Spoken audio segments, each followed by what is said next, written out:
Gini mga idol no, meron lang tayong haginap na lugar mga idol no na tungkol kay Epifanio Labrador. Gawin po natin po ito ng reaction kahit pa lang po natin to panoorin. Ito ay manood mo tayo, may isang vlogger ito guys no na may ano ng video at atin din panoorin. Panoorin natin guys, tingnan natin. Manood lang tayo guys. Dahil ito para sa ating bansa din to. Kapatid, meron tayong update po ngayon. Breaking news po ito, mga kababayan at mga kapatid. Sana po meron tayong viewers dyan. Naku po. Yari ka, Epifanio Labrador. Yari ka ngayon. Naku, sana. Wait lang. Naku, kikilabutan kayo dito, mga kababayan. Itong breaking news po natin. Dahil nga hinahamon po nitong ibig sabihin guys, kikilabutin. Kikalabutan na tayo. Ibig sabihin guys, muntik na guys, no? Muntik na mahanap to si Idol Epifanio Labrador. Ayan. Problema niya yan. Panoorin natin ng patuloy natin panoorin. Kumag na itong asong istapador na ito. Kita nyo naman, mga kababayan, ayaw tumigil itong si Epifanio. Mamaya, check po natin kung may mga viewers tayo. Yari itong Epifanio na ito. Marami na nakatikim ng new and more delicious Milo. Itong Epifanio na ito. Hello! Naku, yari itong Epifanio na ito, mga kababayan at mga kapatid. Yari talaga ito. Talagang super ito, si Panyong. Gandang gabi po sa inyo. Magantay po tayo ng mga viewers natin. Meron tayong breaking news. Tignan nyo. Ang kagaguhan nito. May nagtatanong po sa akin. Marami nagtatanong. At marami din nang babatikos na sabi niya, kaya daw tinitira ko ang INC dahil sa utos daw ng ating mahal na Pangulo, o binayaran ako ng ating mahal na Pangulo, o binayaran ako ng mga politiko para batikusin, sirain, talagang anuhin ng iglesia ni Manalo. Sa totoo lang, mga minamahal ko mga kababayan, pakinggan natin. Kung maaalala po ninyo, bago po itong nangyari na kung saan talagang kumbaga nag-wild ang iglesia ni Manalo. Hindi po iglesia ni Cristo kasi hindi po marunong mag-wild, hindi marunong magbanta, hindi marunong manakot, hindi marunong kung ano man. No? Yun. Mga kababayan, ang iglesia ni Cristo daw ay hindi marunong magbanta, hindi pwedeng manakot. 'Di ba ikaw yung nagbabanta? Babaliktarin ba yung sitwasyon? 'Di ba ikaw yung nagbabanta sa amin? Pinagbabantaan mong pamamahala, pinagbabantaan mo ang mga kapatid, pinagbabantaan mo ang nasa pamunuan ng Iglesia ni Cristo, tapos ngayon babaliktarin mo. 'Di ba ikaw yung gumawa ng kwento mo? Tapos kami na ang pinagmumukha mong masama, Epifanio Labrador. Yari ka. Hindi na ang huli kayo. Wala ka nang kawala kasi na-detect na ang lokasyon mo. Ngayon lang, merong nagtimbre sa atin, yari ka na. Talagang hindi ka na makakaligtas. Kasi, tignan nyo mga kababayan, pati si Ka Felix Manalo, tinitira ng animal na ito. Nakakagigil na mga kababayan kung gusto ka naming kurut-kurutin, ilang milyon kami, kukurutin ka lang namin sa singit, sa itlog mo, ewan ko lang, di mapisa yung itlog mo, tas gagawa-gawa ka ng mga, akala mo, isa kang editorial gumagawa ka ng script mo, tapos ngayon, tinatanggi mo yung mga amo mo. Ba't mo tinanggal yung background mo? Yung background mo sa video mo, ba't mo tinanggal? Kasi, hindi nila gusto yung ginagawa mo. Tinakwil ka na rin ng mga amo mo. Meron din ako ipapakita sa susunod. Umamin siya na bayaran siya. Ipapakita ko yun bukas. 100 100 libel case ito sa buong Pilipinas 'Di ba? Ang tapang mo ngayon. Sabi ko sa iyo, magtago ka sa saya ng nanay mo kasi NBI nang susukol sa'yo. Wait lang mga kababayan. Talagang gigigil ako dito. Yari ka ngayon. Ang daming mga kapatid na NBI. Nasa kapulisan, nasa sa PNP. Sa ginawa mo sa kay kapatid ka Felix Manalo, hindi ka na mapapalampas.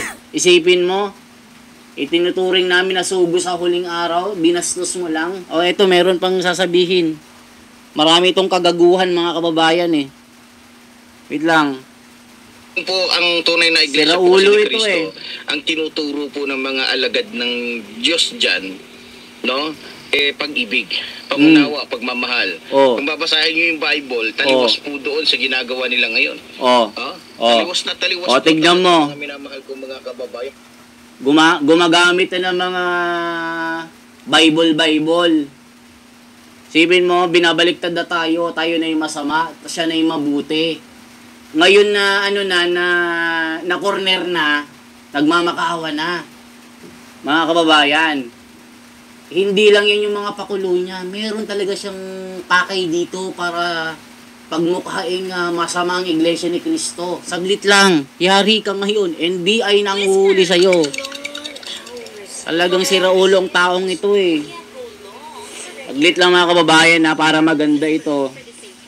Hindi natin papalampasin ito. Araw-arawin natin ito para mahuli ito. Saglit lang.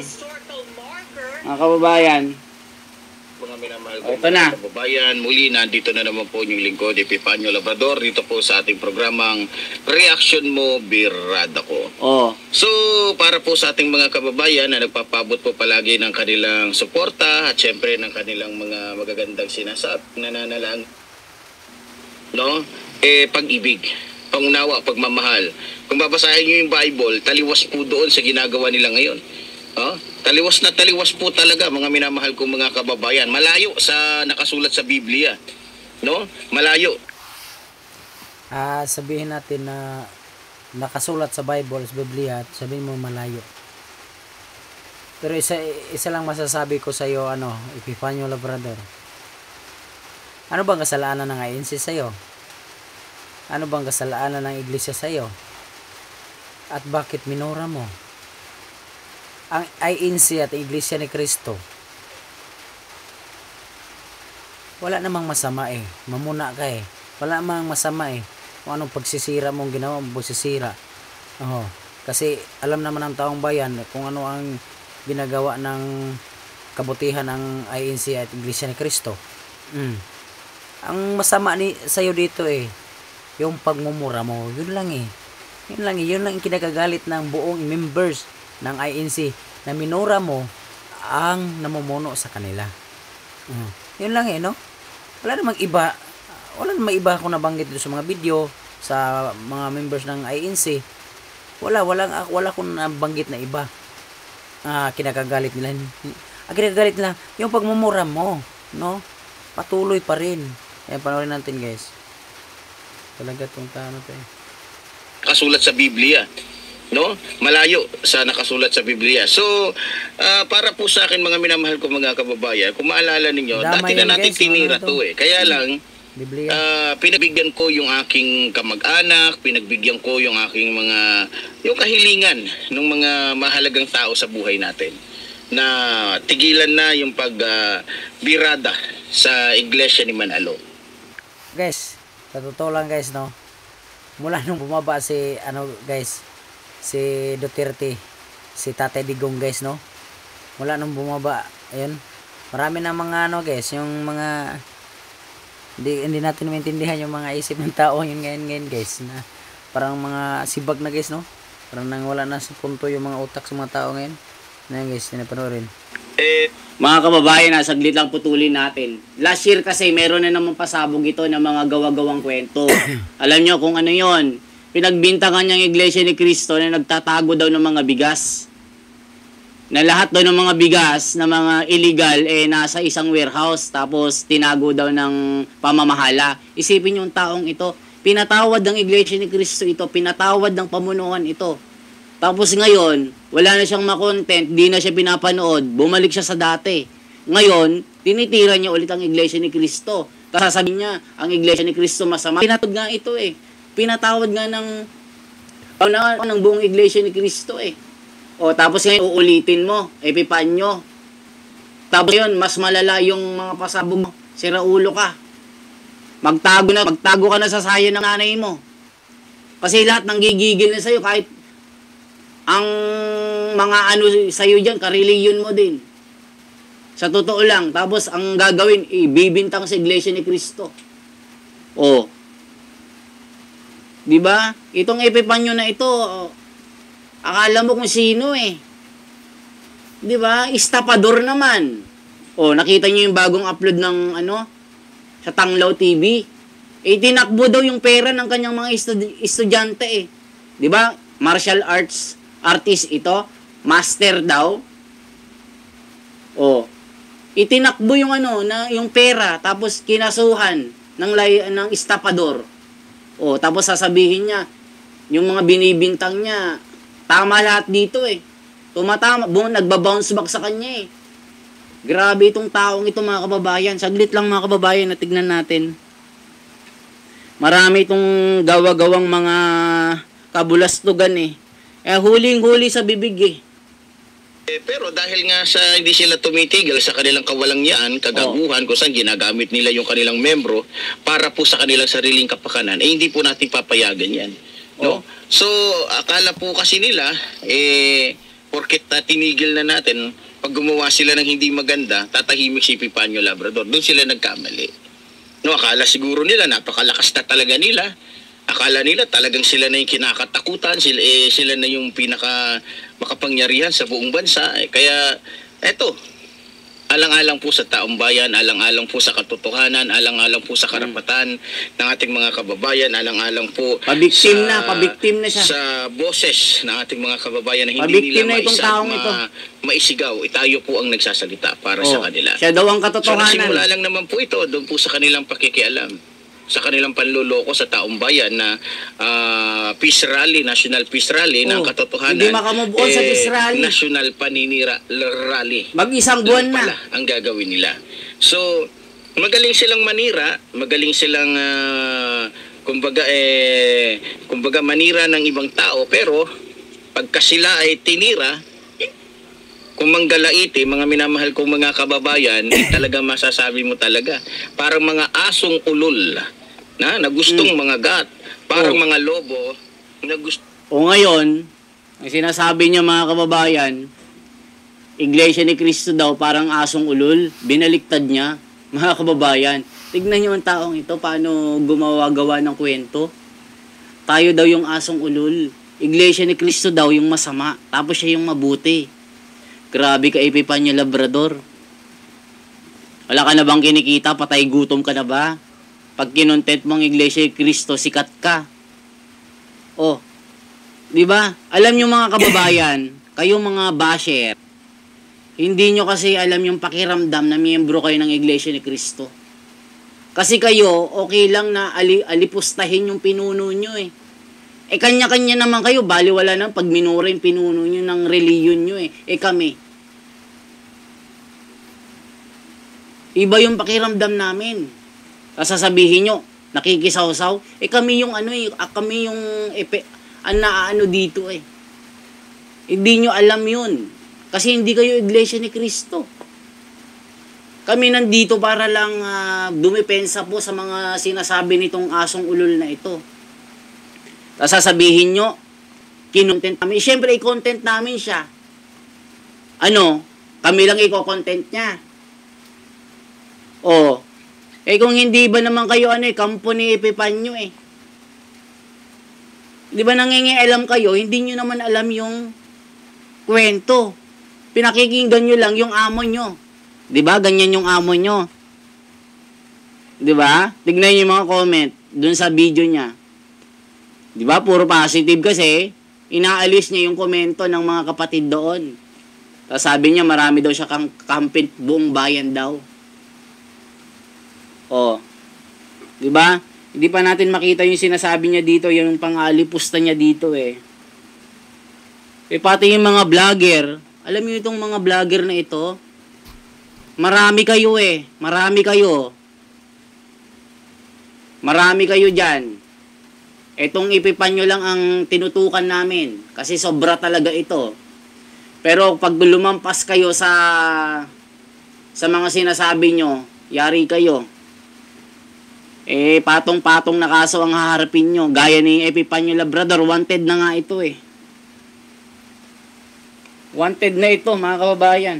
Talagang, Gustong mangagat, gustong kumain ng karne. So, mga minamahal ko mga kababayan, para sa akin, hindi po tayo magpapasindak sa iglesia ni Manalo, no? Kasi tingnan iglesia ni Manalo lang yan. Mapatay man nila ako o hindi, okay lang.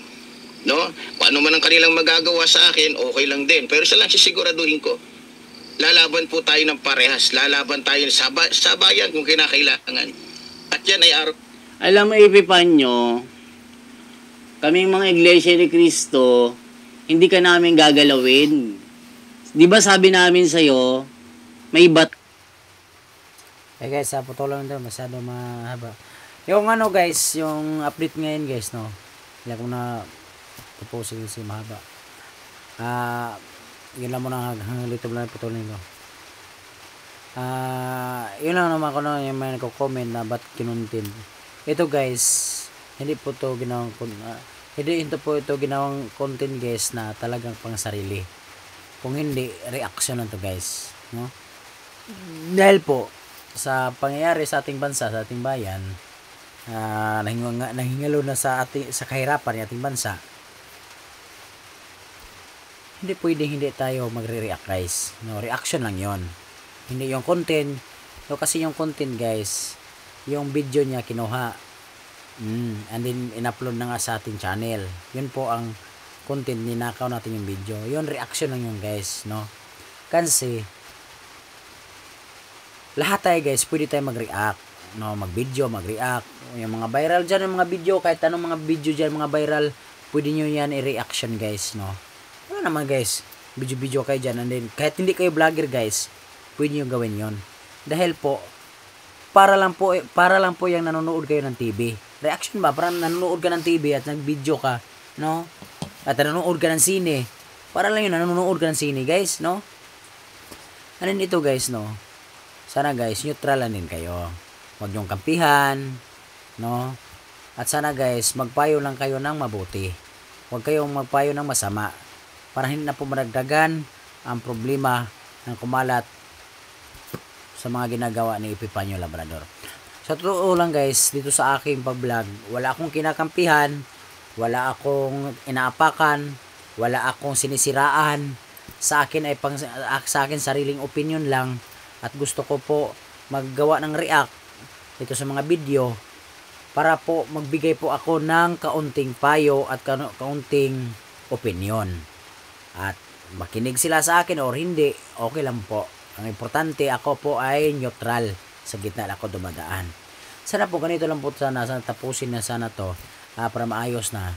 Sana po hihingi na sana ng pasensya at tawad ito si Epifanio Labrador, no? Para mag-apologize siya na para po ay mabawi niya yung mga ginagawa niyo niyang kasalanan. At mapatawad siya ng INC at Iglesia ni Cristo dahil po tanggap niya yung pagkakamali. Pero hindi, no? Talagang patuloy pa rin siya namamatikos ng INC. Wala ako diyang pakialam, wala akong kinalaman, at hindi ako nangingialam. Wala akong pakialam sa mga problema ni Epifanio Labrador, at hindi din ako nakikialam sa anumang bagay at sa anumang kaguluhan. Ang dito sa aking vlog ay ito po ay reaction lamang, at ito ay magbigay lang ako ng opinion para din ako makatulong. Baka mayroon pa akong opinion na galing sa taas sa Panginoon na makapagbigay po ako ng payo kang Epifanio Labrador na maayos na ito ang problema. Ito guys, no, ako po, inuulit ko, wala akong kinakampihan, wala akong inapakan, wala akong sinisiraan. Sa akin ay sarili pong opinion, at ako po ay nagpapayo o nag-opinion sa paglabas ng aking damdamin, at talagang gusto kong makatulong na maayos ang ating problema dito sa ating bayan. Yun lang guys, hanggang dito lang muna guys, no, yung itong reaction na video. Ako guys, yung sinasabi ko, wala kayong dapat ikagalit sa akin, wala kayong dapat ibaba sa akin, wala kayong dapat na ako ay kasali dito sa gulo. Dahil po itong sa akin ay neutral lang po ako. At ako po ay nagre-react ng mga video para ito ay malaman din ng iba. Kahit sabihin natin na ito ay matagal ang video or ano ba, basta ako ay magre-react lang pag makita ko ang video na talagang gusto ko makapagbigay ng opinion. Yun lang po guys, no? Maraming salamat at God bless sa inyong tanan. Ang Ginoo lang po yun ang may gamhanan din sa kalibutan. Mo nang maunta magkaayos na tanan. God bless guys, maraming salamat. Thank you.